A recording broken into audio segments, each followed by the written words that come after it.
Bonjour à tous, bienvenue sur KTM Adventure France. On se pèle encore le jonc et on va parler du Zumo XT. Je vais quand même être poli. Bonjour à tous, bienvenue sur KTM Adventure France. Aujourd'hui, on va parler du Zumo XT.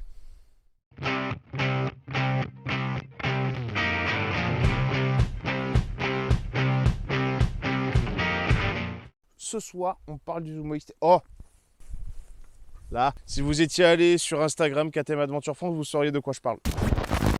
Bon, ça y est, je viens de faire la première sortie de l'année là. Bon, c'était un peu gras du coup. Là, c'est pas mal, hein. Et la bulle pétée du coup, super. Puis le petit feu additionnel aussi, c'est cool. Bon, c'est bon, remplacé toute neuve. Merci à Nico là, qui me l'a envoyé sur le bon coin avec un emballage super soigné. C'est tellement rare maintenant. Merci beaucoup. Du coup, le Zumo XT, qu'est-ce que c'est? C'est un GPS moto comme on en connaît déjà beaucoup. Mais celui-là, il vaut entre 4 et 500 balles selon les revendeurs.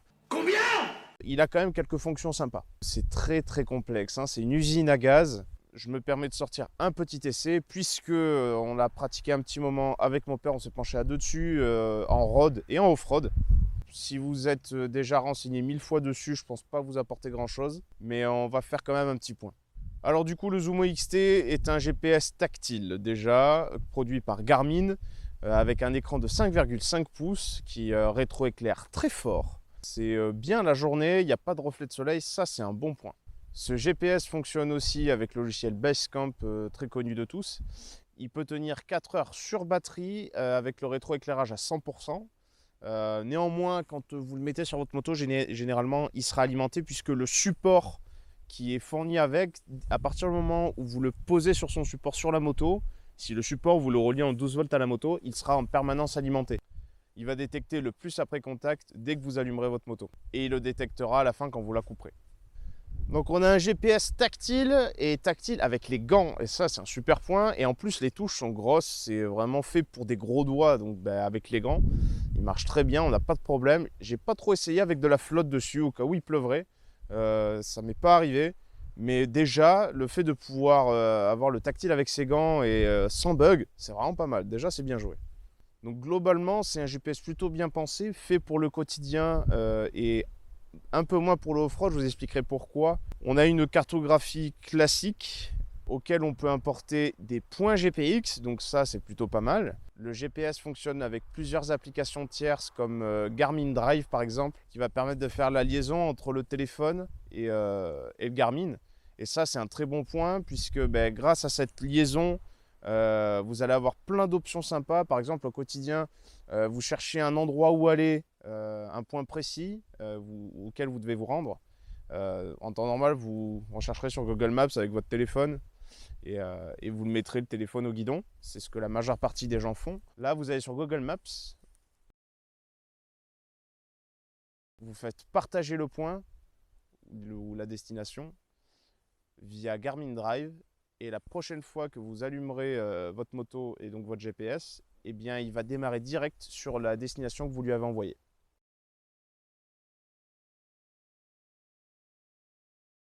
Et ça marche super bien, on l'a testé à plusieurs reprises et c'est vraiment hyper confortable. Super point pour Garmin.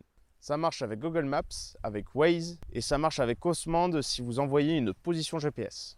Alors justement, comparé à Osmand, qu'est-ce qui pourrait justifier un tel achat alors que Osmand met à disposition une application quasiment gratuite, hein, quand on fait payer 7 euros par an, moi je considère presque ça comme gratuit.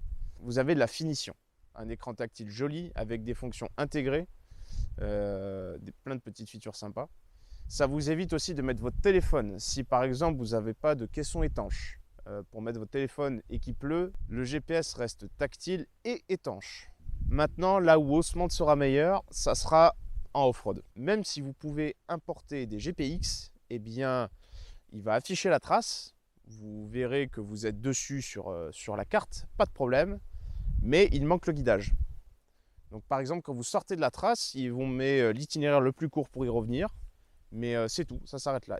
Le problème de ne pas avoir de guidage, quand vous avez une route très bien définie, c'est moins gênant puisque vous voyez quand même le tracé, mais sur un chemin qui est peut-être un peu moins facile à deviner, ça peut être intéressant d'avoir le guidage, surtout si vous avez organisé vos points tournants en fonction de ce chemin qui est pas super lisible. Donc c'est vraiment le mauvais point pour le Garmin. Là où Osmand sera meilleur, c'est en off-road quand vous importerez vos GPX, que vous voulez réutiliser vos traces. Qu'est-ce qu'il a d'autre comme fonction sympa, ce petit Garmin? Ce GPS a TripAdvisor aussi intégré pour pouvoir choisir resto ou hôtel à tout moment. Et grâce à la liaison internet avec le téléphone, et ben, il se met à jour sur le moment, comme si vous chargiez une page internet. Et donc ben, si vous êtes arrêté en balade et que vous cherchez un coin où dormir ou manger, vous pouvez directement aller sur TripAdvisor sur votre GPS, qui est plutôt simple d'accès, pour éviter d'avoir à sortir votre téléphone. Et puis ben, vous cliquez sur votre destination et pareil, ça s'affiche directement, pas besoin de passer par le téléphone. C'est du confort et du temps gagné, c'est plutôt agréable. Justement, grâce à cette connectivité internet, le GPS va pouvoir vous afficher plusieurs informations qui sont normalement accessibles via le téléphone. Donc vous avez l'infotrafic, la météo avec un radar de pluie et nuages, TripAdvisor comme j'en ai parlé. Et ça c'est plutôt intéressant quand même, ça évite encore de sortir le téléphone. Cette connectivité aussi va pouvoir permettre de faire des mises à jour en direct sur le GPS. Pas besoin de le ramener au PC à la maison pour pouvoir faire la mise à jour. Par contre, il devra être alimenté en 12 volts, c'est-à-dire qu'il ne pourra pas le faire sur batterie. J'ai lu aussi que plusieurs personnes s'étaient plaintes du message d'avertissement qu'il y a au début du démarrage. Je ne trouve pas ça très grave parce qu'il y a un bouton pour appuyer sur OK pour l'enlever. Mais si vous attendez 5 secondes de plus, il s'enlèvera tout seul. Ce n'est pas forcément gênant. Le dernier problème avec ce Garmin, c'est que en l'ayant mis sur son support et étant tactile, si vous le mettez vraiment accessible par exemple au-dessus du compteur, puisque c'est le but, ça va être le but du GPS, on est vraiment sur la fin des supports au guidon. Le problème de ça, c'est que vous allez devoir vous lever et avancer sur la moto pour taper dessus. Bon, c'est peut-être un peu, ça manque un peu d'ergonomie. Une télécommande au guidon aurait été peut-être utile. Pour finir, ce GPS, il fonctionne comme la plupart des GPS moto. Ils vous ont mis des modes virage sinueux quand vous mettez une destination. Vous avez la carte au bird's eye qui avant était vraiment un petit plus. Là, ça devient de plus en plus commun. Ce GPS, il a aussi le Bluetooth, donc il va faire la liaison entre votre intercom et votre téléphone si vous voulez le kit main libre. Et donc du coup, ça va permettre aussi d'afficher les notifications de votre téléphone sur l'écran du Garmin. Ça va vous permettre de gérer la musique que vous entendez grâce à votre intercom depuis le GPS Garmin. On est vraiment très proche d'une tablette classique qu'on retrouve chez nous dans nos maisons, mais quand même légèrement adaptée aux motos. Alors du coup, la question qu'il faut se poser, est-ce que ce GPS vaut le coup à entre 4 et 500 balles selon les revendeurs? À ce prix-là, il va répondre à des problèmes de riches. Je suis navré d'avoir dit ça. À vous de voir si ce lot de solutions qu'il apporte vaut entre 4 et 500 balles. Maintenant, c'est sûr que si vous faites que de la petite balade autour de chez vous et que vous sortez la moto que quand il fait beau, restez avec votre téléphone. Vous n'allez pas y gagner suffisamment. Par contre, si vous êtes un gros rouleur off-road, road, que vous partez très loin de chez vous, souvent, ça peut être un achat judicieux qui va vous permettre de gagner du confort et du temps chaque jour de vos balades en moto. Ce Garmin, il apporte plein de petits détails sympas et qui fait qu'on l'aime assez vite bien. Son gros point négatif, je dirais que c'est une usine à gaz. Je voulais vraiment sortir un épisode dessus puisque je l'avais sous la main. Et plus je fouinais dedans et plus je découvrais des choses et cumulais. C'était plein à chaque fois de petites fonctionnalités très sympas, aussi intéressantes les unes que les autres. Mais à chaque fois, c'était des petits détails. Et au final, quand on prend un peu de recul, c'est plein de petits détails mis bout à bout qui font un gros morceau. Et si vous êtes un gros rouleur et que vous utilisez beaucoup le GPS pour vous rendre à vos destinations ou pour simplement vous balader, ça va être un gros plus en fait via ces petites solutions qu'il apporte. Donc ça peut être utile si vous êtes un gros rouleur.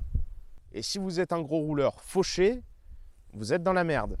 Voilà, j'aurais aimé avoir plus de détails à vous apporter à ce GPS, mais comme je vous l'ai dit, c'est plein de petites fonctionnalités mis bout à bout. Certaines ont vachement d'intérêt, d'autres un peu moins. C'est pour ça que je suis resté vachement bref sur cet essai, puisque ça reste un GPS finalement. Je veux dire, vous utilisez Osmand, vous savez que c'est une usine à gaz, bah voilà, c'est une autre usine à gaz, mais à plus de 400 balles. Si vous avez des questions, posez-les en commentaire. J'essaierai d'y répondre. Je ne suis pas forcément le plus calé. N'hésitez pas aussi à aller sur Instagram. Et abonnez-vous. Voilà, bon ben moi je vais rentrer parce que sinon je vais finir congelé. Bon allez, à la prochaine. Bisous, ciao.